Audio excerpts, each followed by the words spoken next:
Very well said. And, you discuss how nowadays a lot of companies believe that the concept of honesty can be a gamble, and you disagree with that sentiment. But what factors in the modern era of online communication have led those companies to believe that honesty is a gamble? Well, in so many cases, what I find in my client work and also watching, the trending negative news stories out there is the fear that information will be taken out of context. That's usually the reason why people don't want to be as forthright in what happened. It's just a natural reaction to brace up and keep everything in. It is so incredibly natural to have that happen.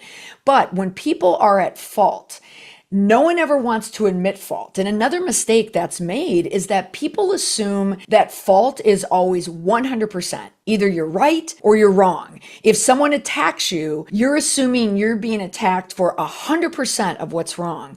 And one of the little fixes that I put in there is you don't have to take ownership for everything. You just have to take ownership for even the smallest part of it, like your role of it. Don't be afraid to tell your truth. And part of telling your truth is actually just breaking it down and give it a percentage. Explain what it is. The more that you explain it in a relatable way for people to understand, the more you're going to get on the side of the public. The public doesn't like blame. They don't like when anyone tries to dodge the truth. They spot it a mile away. That's usually the death knell, is when someone's trying to dodge something. But if you just release information and you can release it on your terms, it goes a long way in getting through any type of issue or crisis. And what advice would you give to these companies that are trying to adapt to the brand new media landscape? Because, like you said, TikTok, it only exploded a couple years ago, and some companies still have not been able to make the jump to a world where the public now has this much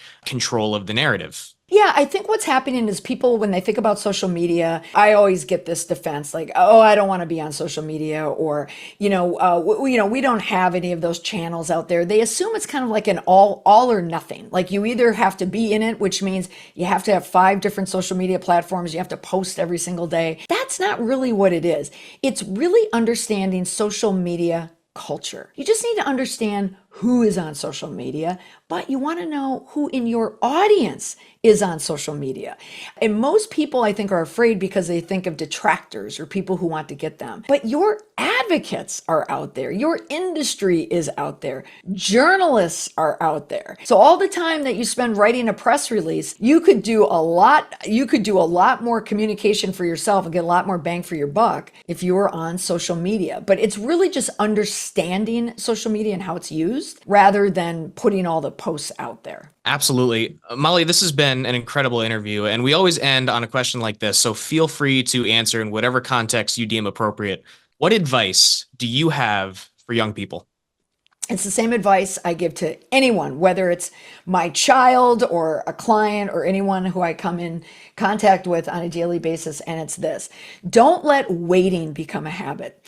That could be something that affects your personal life, your daily life, but it also can affect media relations and going through a crisis. If something is wrong and people want to know what happened and you are not giving the public what they want to hear, or you're not responding to reporters, you're not putting out a statement, it will only get worse because other people will be telling your side of the story. And personally, if you're going to procrastinate and you don't put anything out there, that means other things are in control. The quickest way to have control of any crisis is for you to own the crisis, and then you can get through it. No time like the present. Well, that is going to conclude our conversation with Molly McPherson. Molly, thank you again for your time. Thanks so much, Drew.